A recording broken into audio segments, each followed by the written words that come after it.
Oke, halo semuanya, selamat datang di channel ini. Di video kali ini kita bakal melanjutkan pembahasan manga dari anime Shangri-La Frontier. Nah, di video kali ini kita bakal memasuki chapter selanjutnya, yaitu chapter 62, dan saya akan bahas sampai chapter 66. Buat kalian yang belum lihat pembahasan sebelumnya, kalian bisa cek aja di playlist channel ini supaya kalian bisa memahami alur cerita dari pembahasan kali ini. Kalau sudah, langsung saja kita ke pembahasannya. Tapi sebelum itu, buat kalian yang mau subscribe, jangan lupa subscribe dulu supaya Mimin semakin semangat dalam mengupload video. Dan buat kalian yang mau bantu Mimin, kalian bisa bantu donasi lewat rekening yang ada di deskripsi. Kalau sudah, langsung aja kita ke pembahasan manga dari spoiler anime Shangri-La Frontier. Setelah berhasil mendapatkan Magic Application Unit, mereka segera kembali. Arthur dan Oikatsu yang marah terhadap Sanraku lantaran ia nggak membaca pesan emailnya. Semenjak mengalahkan Wesemon, mereka sering dihubungi atau diawasi oleh orang-orang yang aneh. Bahkan ada yang ingin bertemu dengan Sanraku secara pribadi. Setelah percakapan itu, mereka memutuskan untuk kembali ke kota dan menyerahkan item Magic Application Unit pada Bilak untuk diurusnya. Saat di kota, Sanraku berpisah dengan Bilak dan Aram dan berterima kasih atas bantuannya. Tapi Emul ini masih ngikut dengan Sanraku, guys. Tiba-tiba dari gang muncul sosok manusia bertelinga hewan. Sanraku mengingat kalau tidak salah dia dari klan SF Zoo, si Berserk Ace. Tapi saat hendak kabur, Arthur dan Oikatsu memeganginya dengan tatapan membunuh. Tapi dengan refleks, Sanraku melempar Emul kepada mereka, dan ini membuat klan hewan itu kegirangan memegangi Emul layaknya binatang hewan kesayangannya. Sanraku meminta maaf kepada Emul karena memperlakukannya kayak sesajen lah. Selain itu, Psyker Zero dan Profesor juga datang menghampirinya. Sepertinya ini sudah direncanakan oleh Pensilgon. Dia juga sudah menyiapkan kamar di Crystal City untuk berbincang-bincang. Dan ya, mereka mau bahas apa ini, guys? Banyak petinggi-petinggi yang datang. Kali ini mereka duduk bersama dan Sanraku seperti biasa. Kali ini ia seperti mengalami persidangan. Mereka memiliki pertanyaan-pertanyaan yang diajukan ke Sanraku.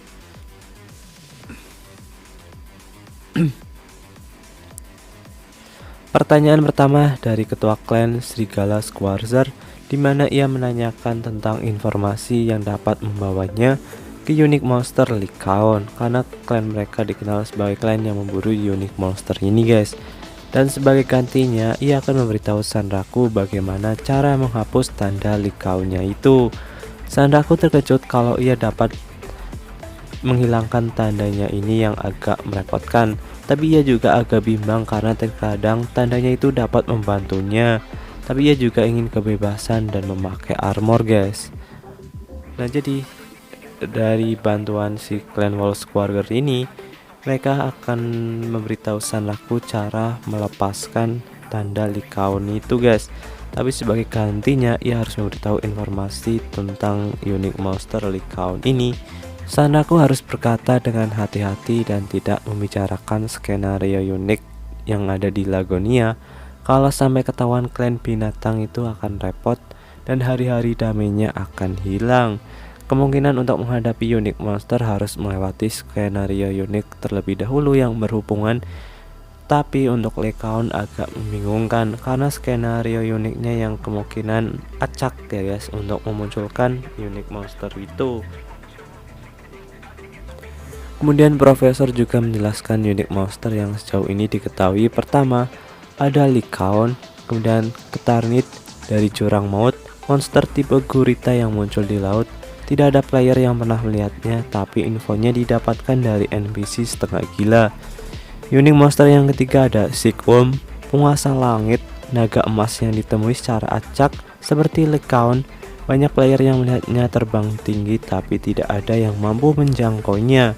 Tapi itu bisa diperjuangkan di tempat perlindungan Murhati, yang dimana ia terus menantang para pahlawan-pahlawan. Unique Monster yang keempat ada Orkestra atau Kiamat Bergema. ditemukan pemain yang menyerbu perpustakaan kerajaan. Dari balik kerajaan yang memerintah itu mengendalikan tsunami yang dibalut api dan dapat memanggil petir. Dan unik monster yang kelima adalah Wesemon yang baru saja dikalahkan party Sanraku. Mereka sudah banyak melakukan penelitian, tapi untuk mereka nggak tahu banyak tentang kebenaran non-publik tentang unik monster itu. Jadi sejauh ini sampai manga chapter ini hanya ada 5 yang sudah diketahui guys. Berarti masih sisa 2 yang masih tanda tanya ya guys. Kemudian di sini Pensilkon kasih lihat buku yang didapat dari Wesemon.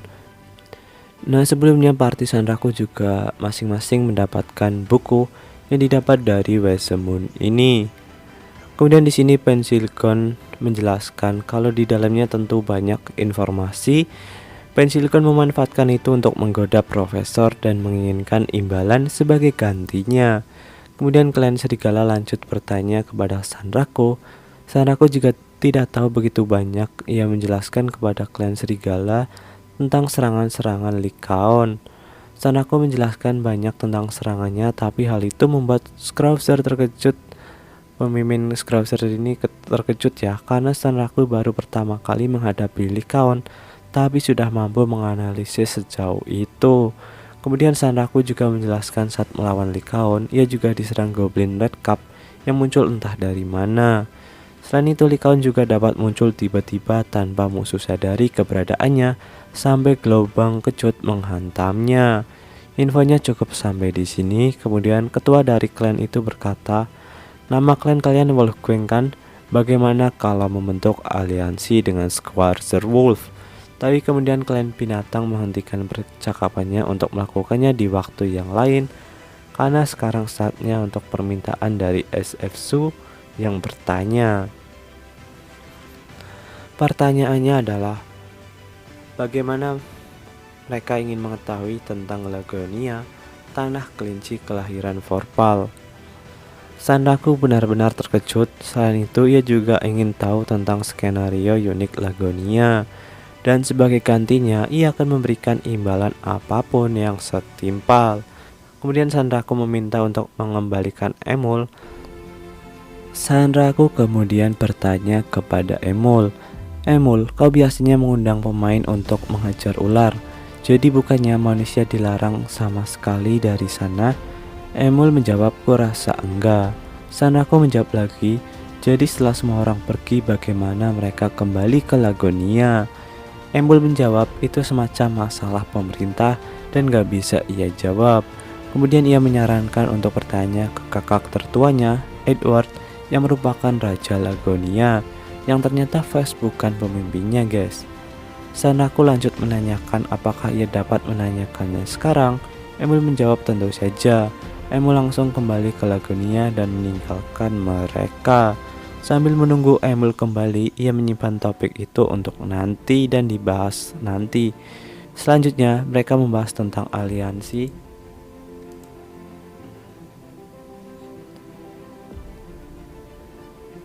Bagaimana kalau Scrowser Wolf, SFSU, dan Wolfgang membentuk aliansi? Semua perwakilan setuju dan setelah itu mereka membuat perjanjian aliansi dan pembahasan mereka hingga selesai.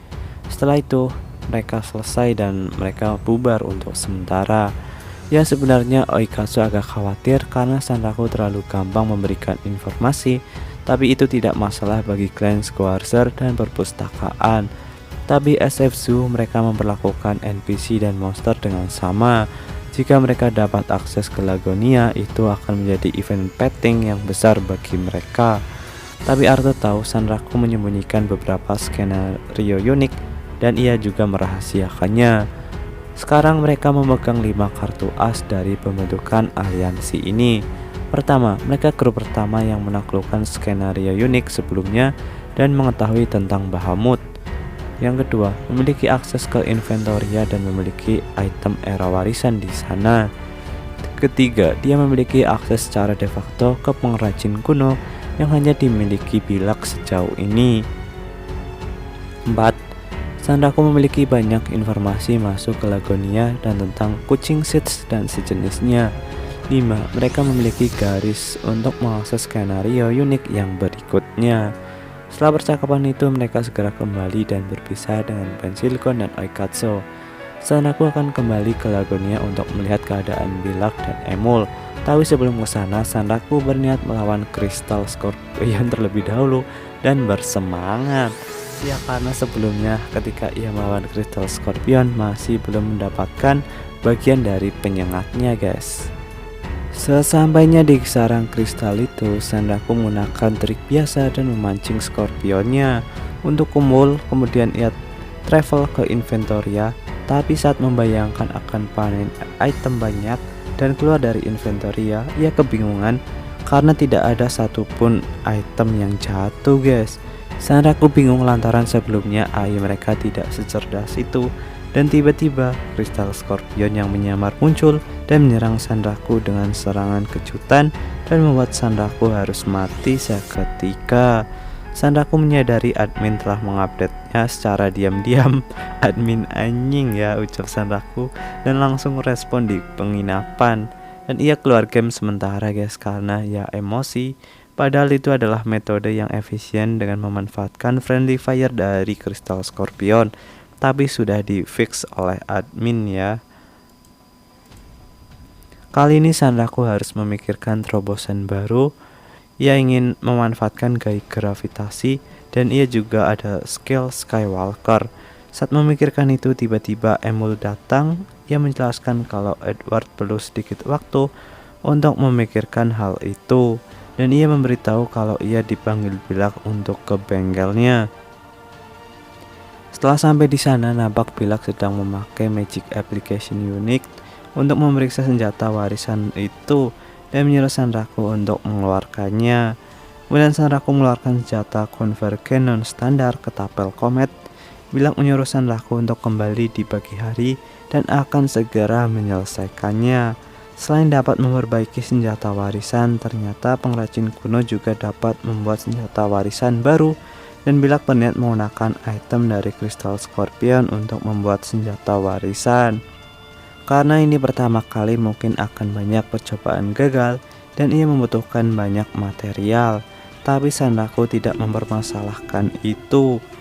Kemudian Sanraku juga memberikan Emul buku sihir. Emul sangat senang karena dapat mempelajari sihir baru. Dan mereka berdua pergi untuk melawan Crystal Scorpion dengan sangat semangat. Nah, jadi pembahasannya cukup sampai sini dulu. Kelanjutannya seperti apa? See you in next video.